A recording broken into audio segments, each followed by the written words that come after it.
Qué bueno. Buenos días, querido amigo. ¿Qué tal, Eduardo? Muy bien todo. Escuchamos la entrevista Oiga, temprano. viendo la plataforma, ya salimos a... Sí, salimos en plataforma. Bueno, yo no salgo bonito, es bien difícil. Pero ya lo salgo vamos a decente, maquillar. salgo Lo vamos a decente. maquillar. Las bolsas, me voy a sacar las bolsas. Sí, quítese esa adiposidad. Eso lo hacen. Tengo 2 amigos que se lo hacen en una semana. Usted Pero te lo un juega. canjecito, serio, un canjecito. Se habla con un canjezón. Ya, Ok, muy un bien. canjecito, porque el billete está escaso, entonces hay que buscar un No cambio. diga eso, no diga eso. ¿Cómo ¿Está está? escaso? ¿Todo bien? Todo muy bien, Me todo alegra muy mucho. bien. Me gusta de saludarla. Bueno, Andrés Guzmán estuvo a primera hora. Interesante la entrevista. Dejó saludos. La vimos, saludos, sí. Y ahora tenemos aquí al secretario general, sería, ¿no? Del tema de la desnutrición infantil, el economista Elbor Quillo, mi amigo muy querido, con el que hicimos algunos combates pro vida, porque esa es la verdad, y luego pasó a este segmento tan interesante e importante que mucha gente no entiende, mi querido Erwin, Lucía y Ramiro, pero que es fundamental, la desnutrición infantil. Buenos días, querido amigo, ¿cómo van las cosas? Muy buen día. Muchas gracias por el recibimiento y efectivamente siempre contento de venir aquí a I99 y qué más que hacerlo previo a la celebración del 9 de octubre. Así que muy atento a iniciar este diálogo. ¿Quiere comenzar Lucía Sí, Jaramillo? claro que sí. La mayor de todos nosotros comienza. Así es. 8 de la mañana. Ya está preparada, está preparada. Tiene ahí una cantidad de Uy, preguntas. se fregó, secretario general. Vengo afiladita. No, mentira. Mentira. Es viernes, así que vamos a relajarnos y sobre todo en un tema tan importante como es la desnutrición infantil. Y por ello yo creo que desde el inicio de la gestión del presidente Guillermo Lasso, esta ha sido una de las problemáticas que él se ha centrado, ¿no? La desnutrición infantil, inclusive él pues detalló que hizo una hoja de ruta, ¿no? En 6 puntos porcentuales mediante una encuesta que permitirá tomar decisiones con información actualizada, la misma que estará lista ya en noviembre. Cuéntenos un poquito más acerca de esta hoja de ruta y los 6 puntos específicos que el presidente Guillermo Lasso los ha detallado para erradicar la desnutrición infantil en nuestro país. Lo escuchamos, economista. Bueno, hay que iniciar un poco poniendo en contexto de que cuando el presidente Guillermo Lasso asumió el mandato encontró un país con una realidad muy dura, y es que 1 de cada 3 niños en nuestro país padece desnutrición crónica infantil, y por eso él desde el día 1 ha tomado varias acciones. Una de ellas fue generar o transformar una secretaría que ya existía y cambiarle no solo de nombre sino de propósito, y obviamente optimizando el recurso público, y es esta Secretaría Técnica Ecuador Crece Sin Desnutrición Infantil, cuyo único propósito es articular y coordinar toda la política pública relacionada a la reducción de la desnutrición crónica infantil. Y hizo otra cosa también el presidente, planteó una meta, pero no una meta solo para el gobierno, sino una meta para toda la sociedad, y es reducir la desnutrición en 6 puntos porcentuales hasta el año 2025. Okay. ¿Y por qué es tan importante que podamos lograr reducirla? Y es porque aquellos niños y niñas que padecen desnutrición crónica infantil condicionan su futuro. Hoy por hoy estamos viviendo una situación social muy compleja que muchas veces no se explica o tiene distintas razones, y sin duda una de ellas tiene que ver con que durante décadas venimos teniendo tasas altas de desnutrición crónica infantil, y lo que le genera a los niños cuando padecen desnutrición crónica infantil es que se afecta el desarrollo cerebral. Los efectos de la desnutrición, los efectos de la desnutrición crónica infantil no se ven físicamente porque están en el cerebro de los niños. Cuando un niño padece desnutrición crónica infantil, que es la falta de nutrientes de manera prolongada durante la primera etapa de vida, lo que se genera es que el niño o la niña no desarrolla todo su potencial para aprender, para asimilar los conocimientos, para desarrollarse de manera adecuada en los términos de su salud. Por ejemplo, aquellos niños que padecen este problema, cuando crecen, tienen mayores probabilidades de tener enfermedades metabólicas. Así es. Economista, sé que durante las brigadas móviles, inclusive ustedes han encontrado a niños y niñas que no tienen registro de nacimiento. Así es. Bueno, y un poco ese era el contexto. Yo tenía que contarle todavía que son las otras acciones que estamos haciendo. Una de las acciones tiene que ver con poder ir a hacer una captación temprana de madres, Así niños y es. niñas. Y eso lo estamos haciendo desde el mes de junio con 3 universidades. Estamos trabajando con la Universidad Técnica del Norte, la SPOCH, que es la Escuela Politécnica del Chimborazo, y la Politécnica del Litoral. Son más de 1.000 brigadistas que están recorriendo 728 parroquias que se han definido porque son aquellas que tienen las más altas tasas de desnutrición crónica infantil y adicionalmente las más altas tasas de necesidades básicas insatisfechas. ¿Qué hacemos una vez que se captan esos beneficiarios? Son madres embarazadas, niños y niñas dentro de los 2 primeros años de edad.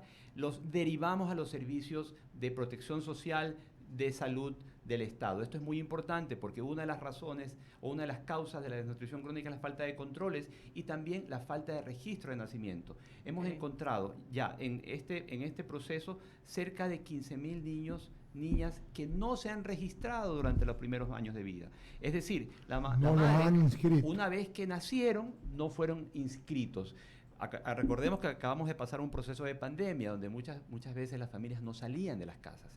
O inclusive, uno no solo por el miedo, sino también por lejanía, por falta de recursos. Y hoy por hoy estamos resolviendo ese problema porque es importante inscribir a los niños para luego poder llegar a ellos con servicios. Y solo para detallarlo, y lo acabo de revisar, Ecuador es el segundo país de Sudamérica que más hambre sufre. Es decir, el 15.4% de ecuatorianos sufre de hambre, lo que equivale a unos 2.7 millones de personas, según pues una encuesta publicada por la Organización de las Naciones Unidas para la Alimentación y la Agricultura. Sigue con más preguntas, Ramiro Cepeda. Toda esa información que usted vota probablemente se va a ver refrendada o exponenciada cuando tengamos los resultados del censo. El censo es una herramienta de trabajo para muchas cosas, pero dentro de su actividad va a desnudar falencias. La desnutrición es un resultado es una consecuencia de cómo estamos atacando el origen para que esto que a usted le toca hacer de bombero, apagar el incendio, no se produzca en el futuro. Porque la desnutrición no es solo comer mal, es no comer lo adecuado, es no tener los insumos elementales para un desarrollo básico, sostenido y sustentable del ser humano. Entonces, ¿cómo vamos? Porque no todo está en su cancha. Así es, como bien lo manifiesta, este es un problema primero que se viene arrastrando por décadas como país, lo venimos arrastrando por muchos años y que lamentablemente, y esto hay que decirlo, ningún presidente en el pasado mencionó y había hablado tan claramente acerca de este problema, siendo el problema social más grande que tiene el país, porque no hay nada más importante que los niños. Y nunca ningún presidente dijo, tenemos un problema grave de desnutrición crónica y hay que atacarlo de esta manera. Entonces, una de las acciones que el presidente Guillermo Lasso está emprendiendo, aparte de estas brigadas que están buscando madres y niños en el territorio, es la educación. Si nosotros no educamos a la población adecuadamente, primero alertando que hay un problema, que es la desnutrición crónica infantil, que no solo ataca a los niños en situación de pobreza, tampoco es solo de la ruralidad, sino que existe incluso en el quintil más rico. El 20% del quintil más rico de nuestro país tiene desnutrición crónica infantil, son datos oficiales del INEC. ¿Eso qué significa? Que falta educación, porque en el quintil más rico no hace falta ni comida, ni recursos para ir al Y ahí lo interrumpo. Aquí entrevistábamos, ¿cómo se llama Eduardo, nuestro amigo del Centro de Investigaciones de la UES? Fernando Espinosa. Y yo le hacía una propuesta, que va de la mano con lo que usted dice. Alfabetización alimenticia. Fue una muy buena. La gente no sabe comer, no sabe lo que tiene que comer. O sea, aquí se siguen vendiendo gaseosas endulzadas a diestra y siniestra.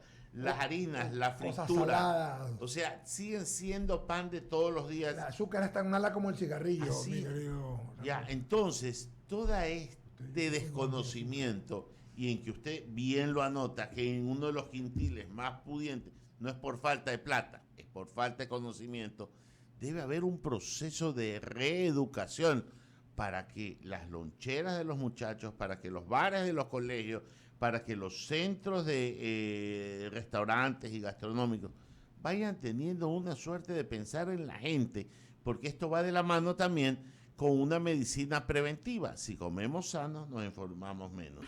Sí, una de las cosas que usted bien manifiesta es que hay que trabajar en lo estructural y la educación es parte de lo estructural y por eso en este proceso de educación que arrancó en el mes de julio es una campaña que estamos haciendo en conjunto con UNICEF.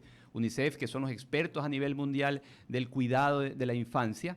Con ellos estamos trabajando en una campaña de cambios de comportamiento, justamente para poder decirle a la población la importancia de irse a hacerse los controles de salud. Estamos encontrando en este proceso de brigadas miles de madres y niños que nunca fueron al centro de salud. Hemos encontrado cerca de 30.000 casos que nunca han ido al centro de salud. Entonces, lo primero que hay que hacer es informar acerca de la importancia de ir a los centros de salud. Luego, viene el tema del agua. Una familia que no tiene acceso a agua potable, lo que es, considerando que la competencia del agua es de los gobiernos autónomos descentralizados, claro. Si no existe el agua potable, entonces ese niño, por más que le lleves alimentos, se va a desnutrir porque va a tener parásitos, porque se va a enfermar, porque va a tener procesos diarreicos permanentes. Entonces, por eso es tan importante atacar las distintas causas. Educación, acceso a salud, acceso a agua y saneamiento, y finalmente algo que no podemos dejar de mencionar es la lactancia materna. Absolutamente. Esto es muy importante. En el Ecuador, apenas el 68% de los niños y niñas en edad de lactar están recibiendo leche materna. Créeme que es una cifra que me sorprende porque yo veo bastante gente con ese tema, o sea, que quiere bastantes madres. No podría, o sea, que hay un porcentaje de 32% que no da, pero suficiente tiempo. A nivel nacional, solo el 68% de los niños y niñas reciben lactancia materna dentro de los 6 primeros meses de vida. O sea, y de allí nace todo esto más todo lo que tú has dicho, ¿no? Así es. Un niño que lacta adecuadamente y de manera exclusiva durante los 6 primeros meses de vida no se desnutre. Así está incluso en la mayor situación de pobreza, porque la naturaleza es tan sabia que prioriza la leche materna para el niño antes que la madre. Inclusive la madre se podría desnutrir, pero el niño no se desnutre. Habría que averiguar en la asamblea cuántos asambleístas no han recibido lactancia materna porque están desnutridos. Fueron desnutridos, ¿no? Después de tener mala nutrición. Dígale a los del censo que vayan. Déjenme ser un poco mordaz, porque en la vida el resultado de lo que vivimos es real, es muy real. Lo que vivimos es resultado de lo que hemos hecho en el pasado. Entonces yo sí lo veo a usted como una tarea bien compleja, porque no es solo su arista, es poner en orden al tema de la plantilla curricular en los colegios, de poner orden en los bares, de hacer una conciencia en las escuelas de gastronomía, que hoy hay un montón, enseñar a cocinar con lo que tenemos y a cocinar bien. Si en nuestra época, y Eduardo no me va a dejar mentir, usted es muy joven, nuestros abuelos cocinaban con la manteca de cerdo que ellos mismos hacían, el unto, y a nadie le pasaba nada, pero no tenía preservantes, ni químicos, ni nada. Y el agua también era mejor. Era mejor. Y segundo, y eso que no había todo lo que hay, ¿no? Éramos más... no éramos sedentarios. Exacto, andábamos en bicicleta, caminabas. ¿Cuántas veces se fue usted de Urdesa al estadio? Caminando. Al colegio, al colegio, usted iba haciendo dedo. Caminando. Ya. Entonces, ¿sabe en bicicleta. Es un tema de reeducar. Y si en algo valen las cadenas nacionales o los canales oficiales, es para hacer este tipo de cosas, no para denostar a la oposición. Y lo hace bien el gobierno porque no denosta es para lo que digo, en el pasado se lo hizo. Sí. Hay que alfabetizar alimenticiamente a la población. Erwin, sigo con la línea de Ramiro. Yo creo que es importante. Es el plan insignia del gobierno. Como el gobierno anterior, por ejemplo, fue el tema de las manuelas. Este es el plan insignia. Incluso está auspiciado internacionalmente. Han recibido recursos para que esto se dé. ¿Cómo lo ves tú casi a los 2 años, junio, julio, agosto, septiembre, octubre, 5 meses? ¿Cómo ves tú el desarrollo del proyecto?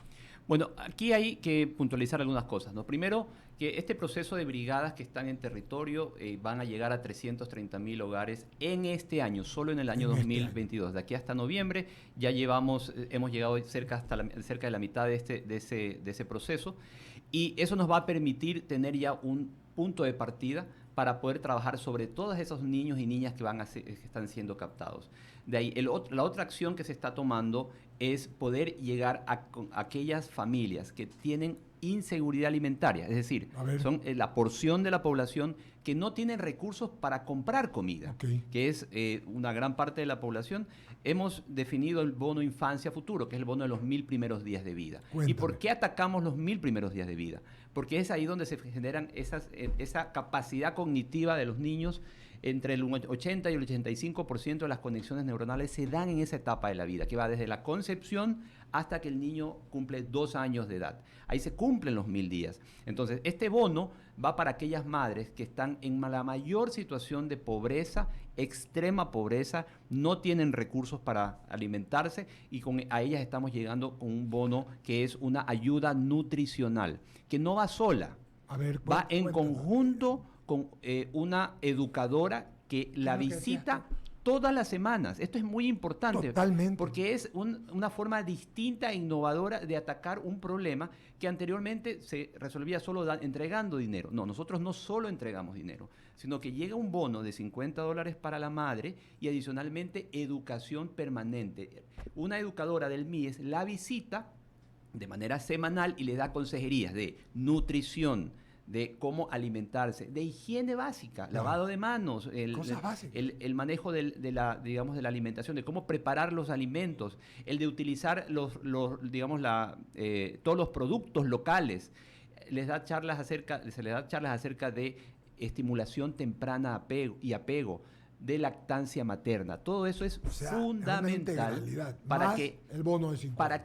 Claro, es un acompañamiento, porque aquí no tenemos que tampoco estigmatizar a quienes están en esa situación de pobreza y muchas veces muchas personas piensan que esos bonos se malutilizan. Y hay un estudio que se hizo recientemente en la época de la pandemia, lo hizo el Programa Mundial de Alimentos, que demuestra que el 98% de aquellas madres que son efectivamente pobres, están en situación de pobreza, hacen un buen uso de este bono. Y si adicionalmente le incluimos educación, estamos asegurándonos que ese niño, esa niña van a tener un futuro distinto. Con este criterio 8 de la mañana con 30 minutos, Erwin Roquillo, ¿cuál es la aspiración del gobierno y tuya? Bueno, hay una meta que el presidente puso, que es el de reducir en 6 puntos porcentuales, y esa es una meta ambiciosa. Hay evidencia de países cercanos como Perú que lograron hacerlo, bajar 1 punto por año durante su primera etapa,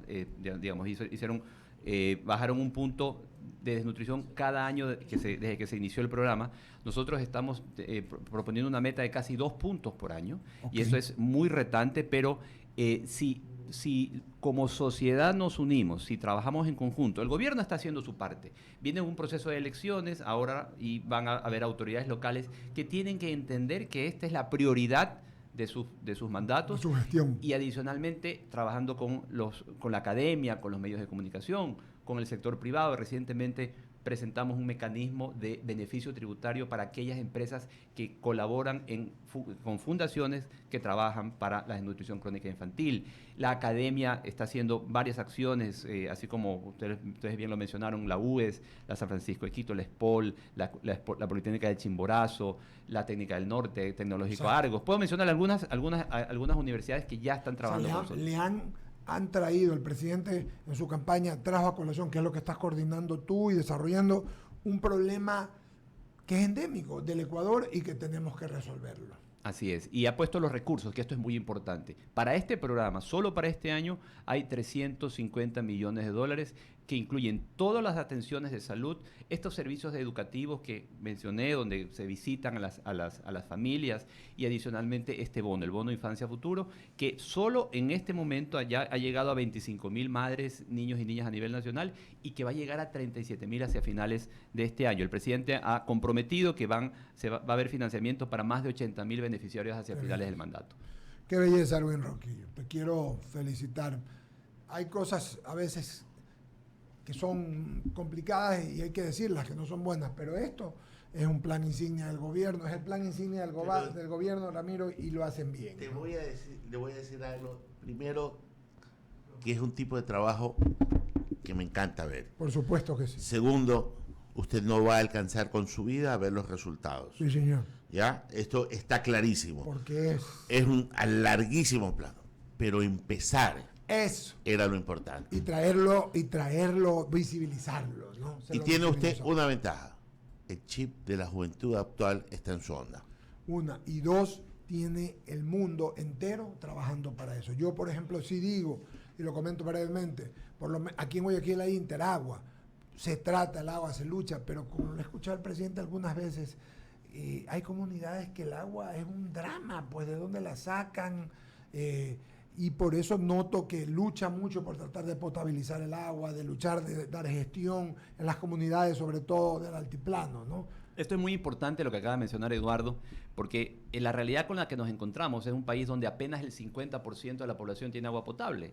Y siendo eso una competencia de los gobiernos autónomos descentralizados, tampoco el gobierno central se puede desentender. Y es así que se están tomando ya también acciones en ese sentido. El presidente asignó una línea de crédito de cerca de 1.000 millones y el economista Rosemena, el ministro de Finanzas, seguramente lo comentó, de que el BEDE está dando créditos con una facilidad especial para proyectos de agua y saneamiento. Y eso es para que los gobiernos autónomos descentralizados, vamos a elegir nuevos alcaldes y alcaldesas en los próximos días, en los próximos meses, tienen que presentar proyectos, tienen que priorizar los proyectos de agua y saneamiento, que muchas veces no se ven porque no son los grandes edificios, no son los grandes parques, no son las canchas, no son los coliseos, pero y obviamente van debajo de la tierra las tuberías, pero es lo más importante porque de eso depende el futuro de nuestros niños y nuestras niñas. El presidente Roldós tiene una en YouTube, tiene una de sus frases geniales.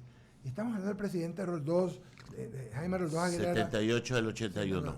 Ya, y me parece, Ramiro, que fue en campaña, o sea, puede haber sido en el 77, que alguna vez le preguntaron en algún medio sobre esto y el presidente Roldós, ¿qué necesita el Ecuador? Dice, necesita agua. Agua, lo repitió. 41 años después, 42 años después, seguimos hablando de lo mismo para que veas el atraso que tiene la República, mi querido Erwin, y amigos que nos ven y nos escuchan, Ramiro, Lucy, que nos ven, ¿no? La verdad, hay que seguir mejorando. Sí, y en temas de, por ejemplo, en agua en las zonas andinas, donde justamente por la dispersión es difícil llegar con redes de agua potable, hay que trabajar con los sistemas de agua comunitario. Claro, aguas comunitarias. Y ahí que estamos haciendo, esto es muy importante, nosotros estamos consiguiendo recursos no reembolsables, porque como Estado no podemos entregarlos, no es parte de nuestras competencias, estaríamos incurriendo en una ilegalidad, pero no nos podemos desentender. Entonces, ¿qué estamos haciendo? Estamos consiguiendo recursos no reembolsables y estamos trabajando en conjuntos con las comunidades. Porque ¿no reembolsables para qué? No reembolsables para el Estado ni para la comunidad. ¿En qué los va a aplicar? Para generadores de agua. ¿En qué los va a gastar? Son fondos son fondos que se utilizan para construir sistemas de agua comunitaria. De agua. Son sistemas de agua comunitaria. Enseñar a filtrar y a procesar el agua in situ. Inclusive ya llega debidamente tratada a las casas. Pero yo les voy a dar un caso, se lo voy a graficar de alguna manera sencilla. Por favor. Normalmente en las zonas altas el agua se toma de las fuentes directamente. Sí, claro, directamente. Entonces hay que hacer primero un tanquecito de captación y luego un tanque de tratamiento y adicionalmente tiene que haber un sistema de clorización. Entonces es una forma muy sencilla y poco costosa, o sea, digamos, eficiente y de bajo costo para poder llegar a comunidades de 50, 100, 200 familias, no más, porque digamos, no son sistemas masivos de agua potable como en las ciudades. Hay que entender que la realidad en la ruralidad es totalmente distinta a la de las zonas urbanas, pero no podemos descuidar. Entonces, ese es el enfoque del presidente Guillermo Lasso en trabajar no solo en las acciones de salud, no solo en lo que le corresponde al gobierno, sino también en aquello que no le corresponde, pero que es fundamental para lograr esa meta. Tenemos una meta. La meta de reducir en 6 puntos porcentuales lo vamos a lograr siempre y cuando trabajemos en conjunto. El gobierno haciendo lo que le corresponde, los GATS, la academia, los medios de comunicación ayudando en la difusión.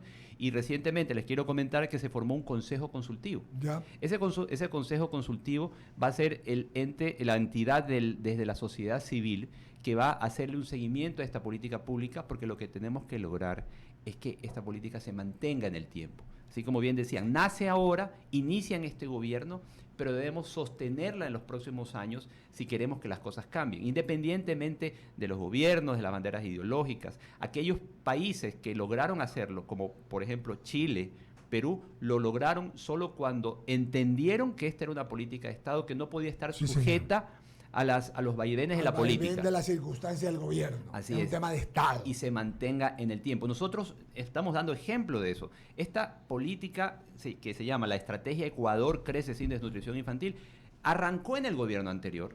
¿Ya? Y se construyó con mucha solvencia científica, con evidencia, con experiencia de otros países, y nosotros no es que desechamos eso, agarramos eso como base para hacer el plan, porque era una estrategia que tenía obviamente, digamos, parámetros muy generales, pero que había que materializar en acciones. Y eso es lo que el presidente Guillermo Lasso hizo, esta hoja de ruta que se presentó a los 100 días de gobierno, que considera las acciones de corto plazo que les he mencionado, y también las de largo plazo, por ejemplo, el asegurar el presupuesto.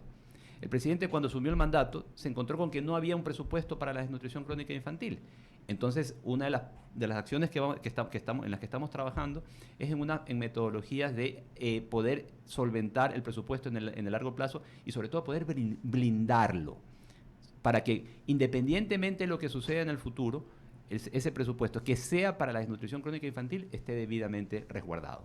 Erwin Ronquillo, muchas gracias, querido amigo, por tu gentileza y amabilidad de comparecer ante los oyentes y televidentes de I99. Ha sido, como siempre, lo máximo, porque hemos tratado temas que no se tratan, que tratamos usualmente, refrescantes y en bien del Ecuador. Vamos a seguir conversando, si Dios nos da la oportunidad y la vida, y seguir apoyando el proyecto, que es el proyecto insignia del gobierno. La mejor forma de que no se dañe el proyecto es que no lo politicen. Totalmente. Y contigo eso está garantizado. Sí, porque él es un lo tipo, veo. Un tipo Alfabetice. Sí, señor. Sí. Alfabetice. Claro, la alfabetización alimenticia.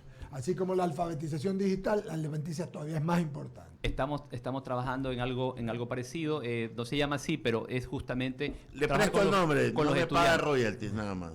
Ahí estamos trabajando con los estudiantes para que comiencen, a partir del siguiente ciclo educativo Costa, comiencen a hacer los procesos de vinculación estudiantil, poniendo como uno de los temas la educación en las comunidades respecto a la desnutrición crónica. Gracias, Erwin Ronquillo. Gracias a ustedes. Pagamos corte Pero comercial. antes de eso abrimos el espacio de las menciones publicitarias. Vamos. Ecuatoriano Suiza es una compañía de seguros de larga trayectoria que acompaña a las empresas desde hace 68 años para mantener su patrimonio gracias a la fortaleza financiera y a los grandes reaseguradores que la respaldan. Ecuatoriano Suiza, 68 años respaldando los sueños y proyectos de los ecuatorianos, Eduardo. Sí, señor. Oiga, dese un vueltazo y descubra una nueva Yo ya forma fui. de vivir. Se fue de Hills. Claro, una comunidad colorida, verde, sostenible y segura. Ubicada en el Puerto Santana, más de 20 áreas comunales pensadas para consentirte. Departamentos de 1, 2 y 3 dormitorios y locales comerciales. Conoce más de este nuevo proyecto inmobiliario en thehillsgye.com, proyecto Uribe Schwarzkopf. Entre a esa página que les estoy diciendo, thehillsgye.com, y van a ver, tiene más de 20 áreas comunes, pista de patinaje, para que haya peluquería para las mascotas, bueno, en fin, una cantidad de cosas, y con el concepto de la ciudad de 15 minutos, que en 15 minutos la misma esté todo y no tenga que moverse en carro. Lo hace sostenible y sustentable. Mi querido Erwin, muchísimas gracias. Nos vamos al corte y regresamos. Viene Jorge Acaiturri, candidato a concejal y ex del Distrito 1 y ex director gerente general de la DAS. Vamos a conversar con Jorge. Ya regresamos.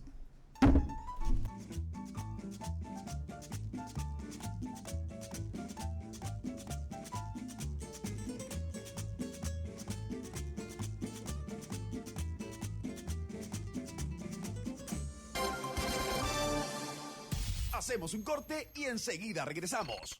Inicio de espacio publicitario. Atención, mediante una nueva ordenanza, la Alcaldía de San Borondón condona intereses, multas y recargos en las obligaciones pendientes de pago hasta el 31 de enero del 2022. Esto también incluye las deudas de servicios municipales como el agua potable. Además, si tienes local comercial, también estamos otorgando descuentos en deudas de tasas y tarifas municipales. Accede a estos beneficios directos. Acércate al Departamento de Tesorería en el Palacio Municipal o en la Agencia Sur en La Puntilla. Alcaldía de San Borondón. Autorización número 637. CNE, elecciones 2023. Genera Trust, administradora de fideicomisos, nació con la vocación de convertirse en el aliado estratégico de sus negocios y proyectos. Un equipo de profesionales de gran trayectoria, dedicado a brindar soluciones fiduciarias innovadoras al servicio de nuestros clientes. Genera Trust, generando confianza desde 2003. Falta poco. Aquaexpo Guayaquil 2022 tendrá la exposición comercial más grande de la historia, con alrededor de 7,000 metros cuadrados de feria, más de 200 stands, 60 conferencistas nacionales y extranjeros en 2 salas simultáneas. Sé parte del Congreso del 17 al 20 de octubre en el Centro de Convenciones de Guayaquil. Contáctanos al 099-597-2885. Te esperamos, con el auspicio de Radio I99.